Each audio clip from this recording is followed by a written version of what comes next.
Hello everyone, this is 8-Bit Flashback, and today I'm testing out an Odroid Retro Arena image, and this is version 2, but it's in the beta stages, and it has not had a public release. But I'm part of the advanced beta testing team, and I've been given access to try this out. And there is a lot of cool things going on with this new image, but what I'm excited about the most is SEGA Saturn.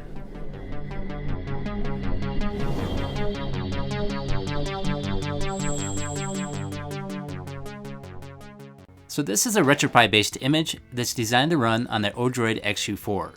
And this is an early build of version 2 that's in the beta stages, and there's no release date yet. And what they want to do is make this image run nice and clean before it gets released to the public. So what they're doing right now is a bunch of different testing and making a lot of minor tweaks to make this run as smooth as possible before the release. Their last version they released was version 1.1, and that plays the N64 and Dreamcast really well. And with this new beta version 2, it now supports SEGA Saturn. And this was originally a BIOS emulator that was taken over by Yaba Shinshiro, who's working closely with the Odroid Retro Arena team to get this developed. And they've also added an emulator for the Nintendo DS called Drastic, and it's running really smooth, but I'll talk about that more in a future video. So I've tested a lot of different games out, and I'm getting pretty good results. As a lot of you may already know, the programming for SEGA Saturn is very complex, which makes the emulation very hard. So to see this working at all on a single board computer is very impressive.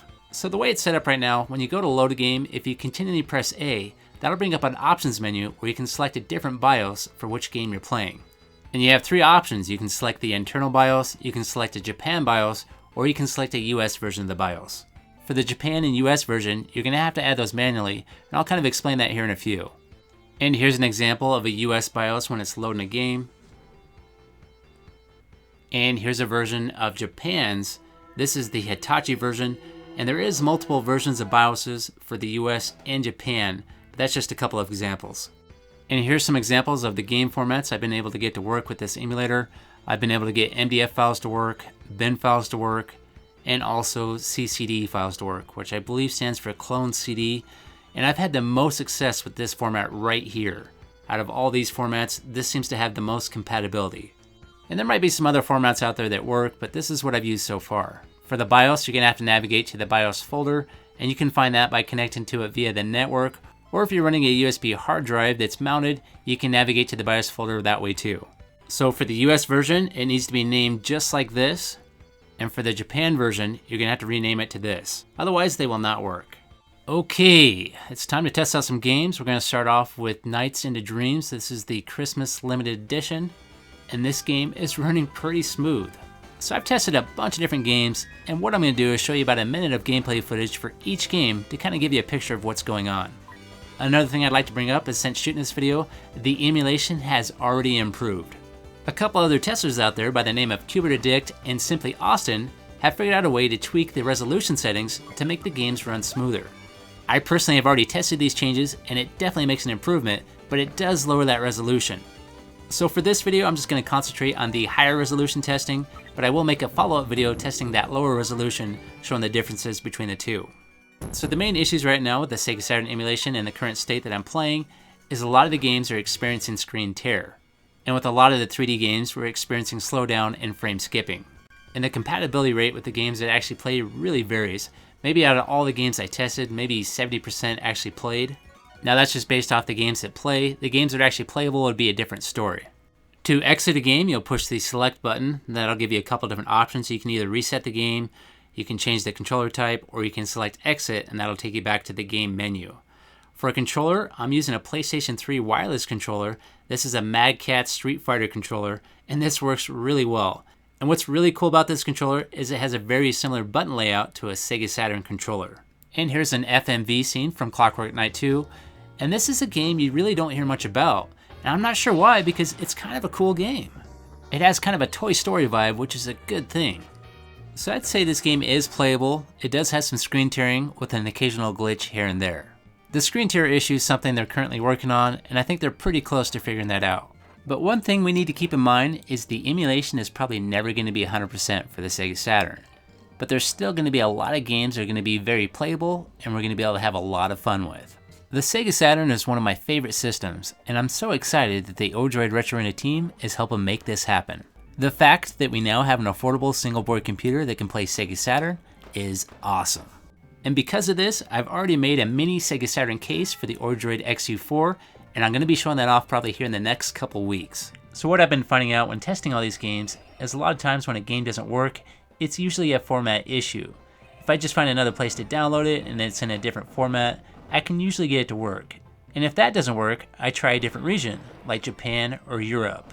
And if that doesn't work, sometimes the games are just not compatible with the emulator. And it's probably going to take a long time to get a full compatibility list because this emulator is new to this system. And here's a look at Gex. It seems to play pretty well. The speed is good. It just has some screen tear issues. Also, every once in a while, I'd notice the background music would skip a little bit, but it wasn't consistent. So from this point on, I'm not going to do a whole lot more commentary. I'm just going to do a brief intro on the game and let the game play on. Each game I did about 1 minute of footage, so if you want to skip to the next game, it should be about a minute apart. And one for me. Who hated this thing?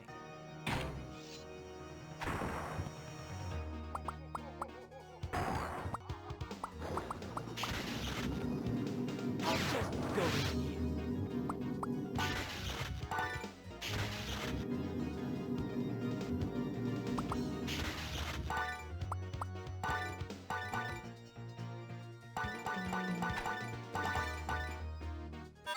And here's a look at Marvel Superheroes. It's playing at a pretty decent speed, but I think it's missing the background music. I might have to test this on my actual SEGA Saturn just to see if it's missing that music or not.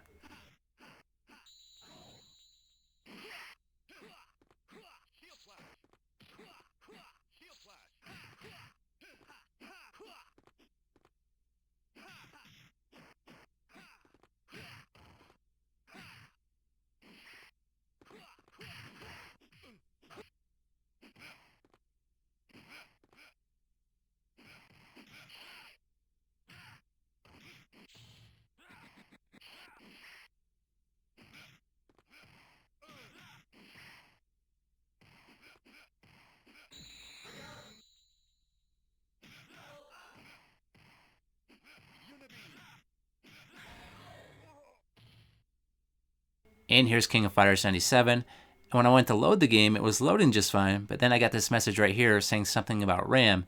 So it looks like it needs to emulate some sort of RAM cart in order to work properly. And here's a look at Mega Man X4. It has really good speed, and I would say it's in a very playable state, but we're suffering from those same screen tear issues.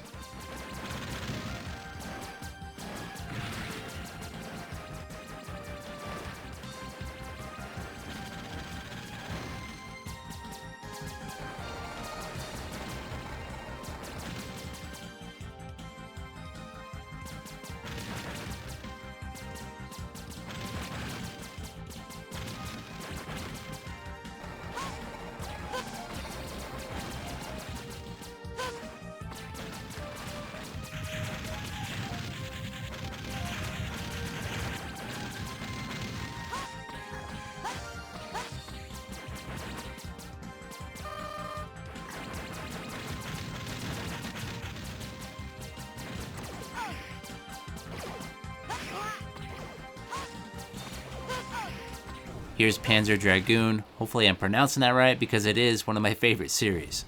And for this being a 3D game, it's playing really smooth and it's playing really close to full speed. And the only way I could get this game or the sequels to play was to use the internal BIOS. If I tried to use anything else, it would freeze after the intro FMVs. Now one thing I cannot remember about this game is if it's supposed to have any background music. This is a Japan version of the game, so sometimes the Japan versions do not have any background music. So maybe someone out there can let me know.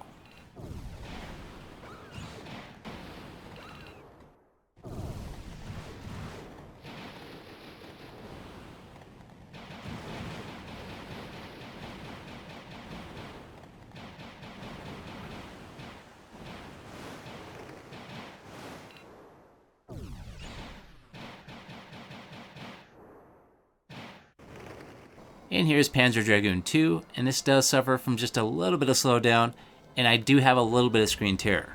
Now I should mention that if I change the configurations and lower that resolution just a little bit, then the performance does get better. But for now, I'm just going to concentrate on the highest resolution that it is playable at. Oh, and by the way, this is probably one of my favorite rounds in the entire series. You got your dragon running forward, you're shooting backwards on his back, you got monsters chasing you. It's a very cool round.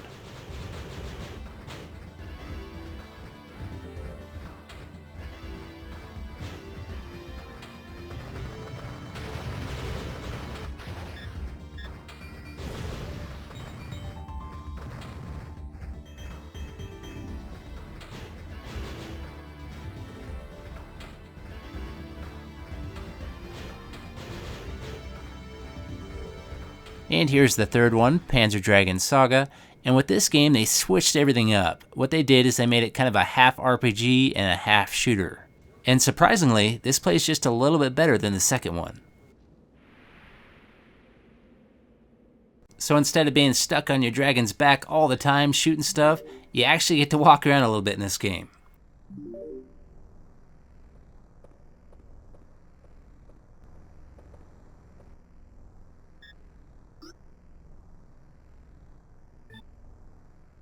One thing I find hilarious in this game is that some of the FMV cutscenes is actually worse quality than what the actual gameplay looks like. It's usually the other way around.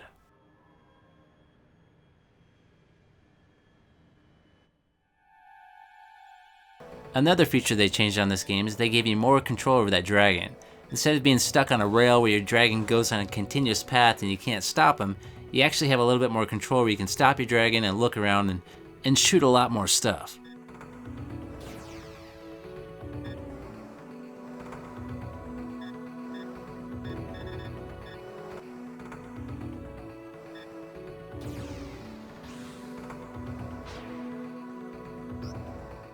And here's Rayman, and I think this version of Rayman is a very good game. The speed for this game is running really well.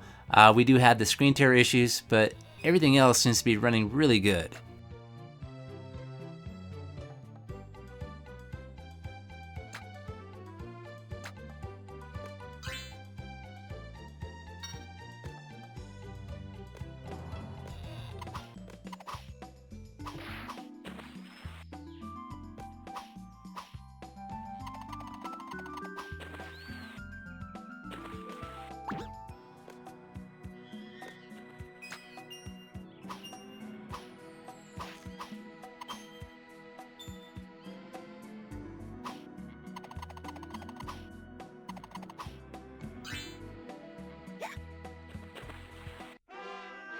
Here's Sonic Jam, and this is probably the best looking 3D model of Sonic the Hedgehog on the SEGA Saturn.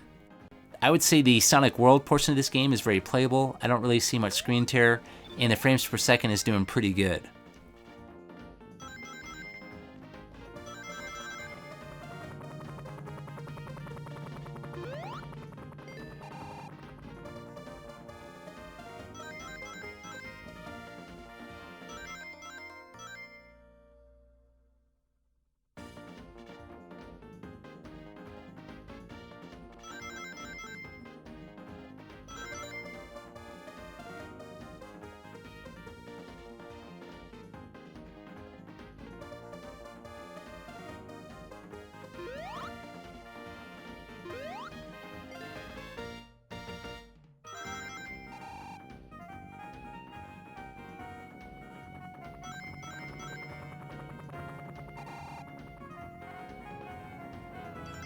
So oddly, even though the 3D portion of this game is playing well, if you go to play the old versions of Sonic the Hedgehog, they start to glitch out like crazy, and are not working well at all at this point.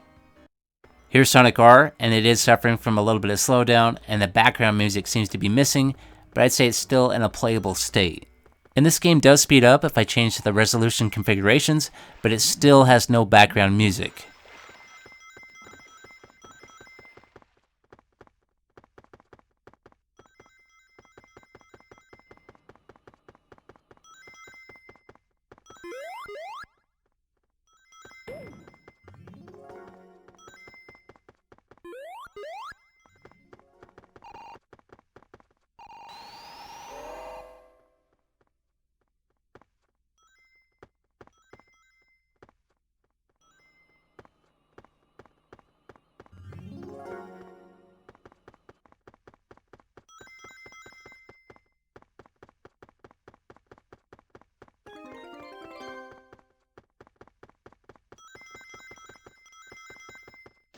Here's Fighting Vipers, same thing, I got a little bit of slowdown.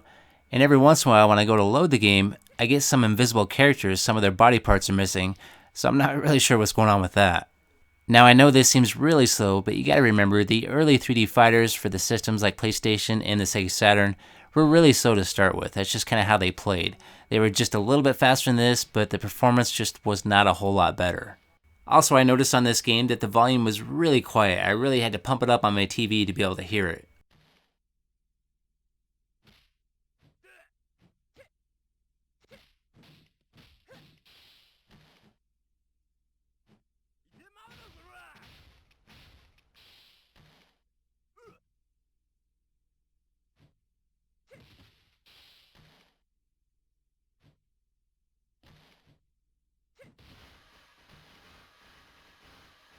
Here's Mr. Bones, and I really wanted to be able to play this game, but unfortunately it's not working.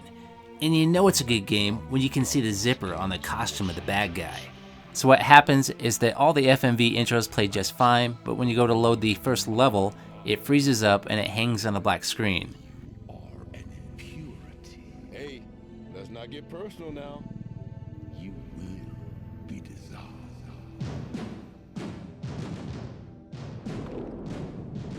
Uh-oh. I'd really like to be able to play this game on an emulator someday. I've never been able to make it work on any emulator. Here's Guardian Heroes, and this is an awesome game. This is the Japan version, and there does not seem to be any background music. I did test the US version, and the background music seems to work just fine. And for this game, it does have some screen tear and some slight slowdown when there's a lot of stuff happening on the screen at the same time.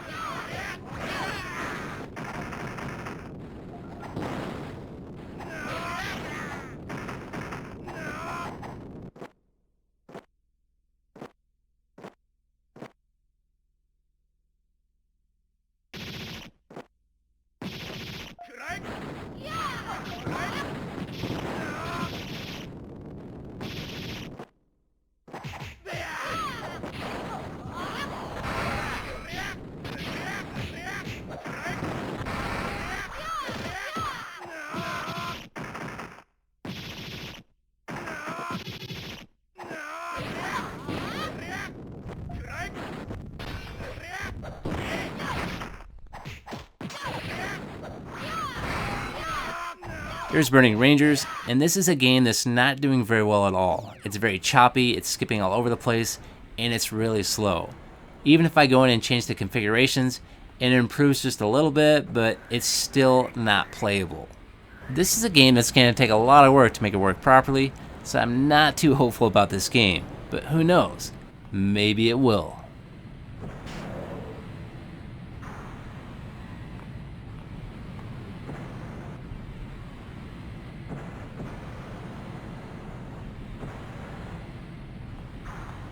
Here's Golden Axe Duel, and this game's playing okay, but this game just really never had that great a gameplay to start with.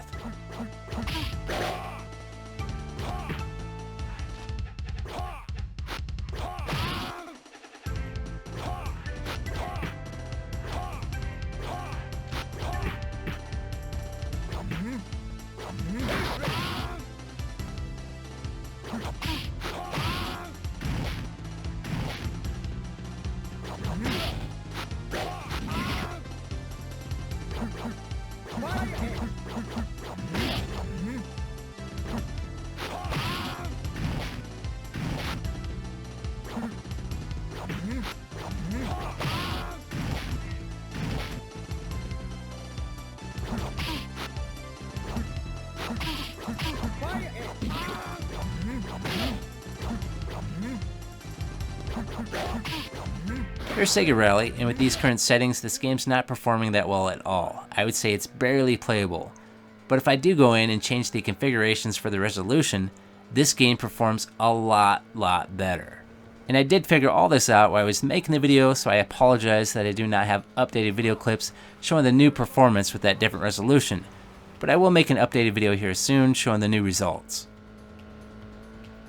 And here's Daytona USA Championship Edition, and this game's not doing too bad. I'd say it is playable.